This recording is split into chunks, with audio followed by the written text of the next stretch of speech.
Bismillahirrahmanirrahim. Saya mewakili pengkaji dari unit matematik ingin mempersembahkan satu tajuk kajian iaitu penggunaan teknik V123 untuk meningkatkan kemahiran pelajar kelas D115T13 dalam menyelesaikan masalah penyelesaian ketaksamaan nilai mutlak. Kami terdiri daripada saya, Mak Tua bin Saidun, Puan Prema anak perempuan S. Krishnan dan Encik Khairul Nizam bin Yusof. Abstrak bagi kajian ini adalah iaitu ketaksamaan nilai mutlak adalah subtopik dalam tajuk ketaksamaan dan nilai mutlak bagi mata pelajaran matematik di M015. Kaedah ini diperkenalkan bertujuan untuk mengatasi masalah pelajar dalam cuba mengungkapkan atau mendefinisikan nilai mutlak iaitu di kalangan pelajar di 11T5T13.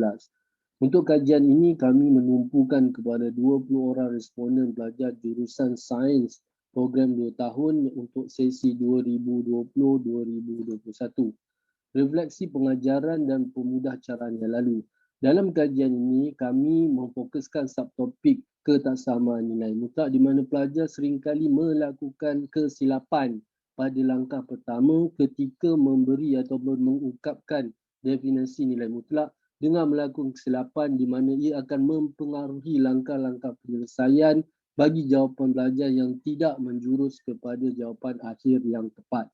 Menurut dari segi pemerhatian semasa dalam kelas sesi pengajaran dan pembelajaran di kelas tutorial adalah kami dapati bahawa sebilangan kecil pelajar masih kurang mahir dalam menyelesaikan subtopik ketaksamaan nilai mutlak. Jika diperhatikan daripada pengetahuan dan pengalaman sedia ada dalam topik ini, sebenarnya pelajar telah mempelajari subtopik ini dalam tingkatan 4, namun di peringkat matrikulasi subtopik ketaksamaan nilai mutlak seringkali diuji dalam kuis dan peperiksaan semester program semester 1, terutamanya kita lihat dari sesi 2018-2019 dan 2019-2020 peruntukan markah antara 6 dan 5 markah lah.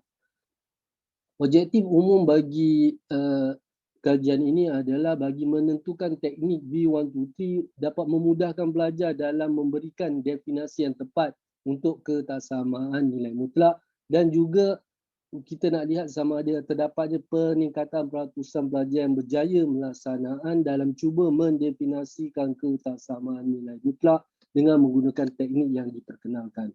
Objektif khusus untuk kajian ini iaitu mengungkapkan ketaksamaan nilai mutlak dengan menggunakan teknik V123 dengan tepat, menulis ketaksamaan nilai mutlak dengan menggunakan teknik V123, meningkatkan peratusan pelajar yang dapat menyelesaikan ketaksamaan nilai mutlak sekurang-kurangnya 55%. Metodologi kajian kami adalah merupakan kajian tindakan di mana kita telah lakukan di Kolej Matrikulasi Melaka terutamanya bagi kelas D11T5T13 iaitu pelajar program 2 tahun seramai 20 orang pelajar. Prosedur penyelidikan yang kita laksanakan adalah secara kuantitatif dengan melaksanakan ujian pra dan juga ujian post. Bagaimanakah teknik ini kita laksanakan? Contohnya kita ada soalan absolute value 3x plus 1 is greater than 2x minus 5. Pertama kita cuba lukiskan gambar rajah V123 itu. Kemudian kita ambil nilai 2x minus 5 ini di mana dia ada dua. Satu positif dan satu lagi negatif. Kemudian kita tuliskan nilai 1, 2, 3 pada range yang kita telah bahagikan iaitu kepada 3 bahagian. Kemudian kita dapati untuk kawasan yang pertama iaitu range dia kurang. Manakala yang kedua antara dan yang ketiga lebih besar.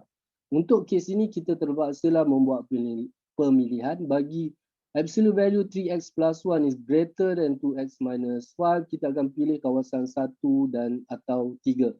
Dan daripada situ kita akan cuba menulis ungkapan ketaksamaan nilai mutlak kepada bentuk 3x plus 1 di mana kita telah pilih kawasan yang pertama lebih kecil daripada negatif 2x tolak 5. Untuk kawasan yang kedua iaitu 3x tambah 1 lebih besar daripada 2x tambah tolak 5. Ini adalah merupakan teknik V123 dan kita cuba selesaikan ketaksamaan ini dan akhirnya kita akan dapat jawapan yang tepat tanpa melakukan kesilapan yang mudah. Dan dari sini kita boleh semak balik sama ada ungkapan yang pertama ini betul ataupun tidak jika kita rujuk semula kepada teknik V123 ini. Okay. So dari segi pelaksanaan kita telah jadualkan. So pada bulan Ogos kita melakukan tinjauan awal. Bulan September kita cuba mencadangkan proposal kertas kajian ini. Kemudian bulan September kita lakukan ujian, kuis ataupun pemerhatian dalam kelas. Oktober kita dapat hasil dapatan kita cuba analyse. Bulan Februari kita cuba buat pembentangan proposal. Hasil dapatan kajian ini kita dapati bahawa untuk kelas di 11T5 T13 ini kita dapati ujian pra kita sebelum kita memperkenalkan teknik V123 ini kita dapati bahawa range markah antara 0, 40 hingga 49 terdapat 6 orang pelajar. Iaitu hampir 30% daripada kelas ini masih lagi tidak dapat mengungkapkan ketaksamaan nilai mutlak dengan tepat. Kemudian setelah kita memperkenalkan kajian ini, kita dapati iaitu ujian posnya iaitu kita telah dapat kosong bilangan pelajar di antara range 0 hingga 49 dan kita berjaya meningkatkan peratusan markah antara 80 hingga 100 iaitu daripada 7 orang kepada 11 orang. So di sini kita dapati bahawa kajian ini berjaya lah setelah kita gunakan teknik V123. Refleksi kajian. Terdapat pelbagai kaedah dan strategi untuk membantu pelajar dalam meminimumkan kesilapan sewaktu menyelesaikan masalah matematik. Daripada pemerhatian yang dijalankan semasa ujian pos, penyedia mendapat keyakinan tinggi dan kesungguhan pelajar meningkat dalam menyelesaikan masalah yang melibatkan ketaksamaan nilai mutlak. Tahap keyakinan pelajar dapat diperhatikan semasa temu bual dan sesi perbincangan dalam kelas tutoran. Walaupun masih terdapat segelintir pelajar yang belum menguasai sepenuhnya kaedah ini, tetapi objektif kajian untuk meningkatkan prestasi pelajar dengan menggunakan teknik V123 adalah tercapai. Dan ini adalah rujukan yang kami telah rujuk untuk cuba menulis kajian ini. Okay, so ini adalah contoh bagi hasil lembaran kerja pelajar. Yang contoh yang pertama, contoh yang kedua di mana mereka seringkali melakukan kesilapan yang pertama dalam mengungkapkan ketaksamaan nilai mutlak. Ini merupakan hasil perbincangan dalam kumpulan yang telah kita laksanakan dan akhirnya mereka membentangkan dalam kumpulan tersebut. Tetapi hasil cabaran yang kita dapati apabila antara pelajar yang membuat pembentang ada juga yang melakukan kesilapan, maksudnya mereka masih lagi mengekalkan kaedah lama dengan mendefinisikan nilai ketaksamaan mutlak mengikut objektif masing-masing. So itu sahaja daripada kumpulan kami. Terima kasih.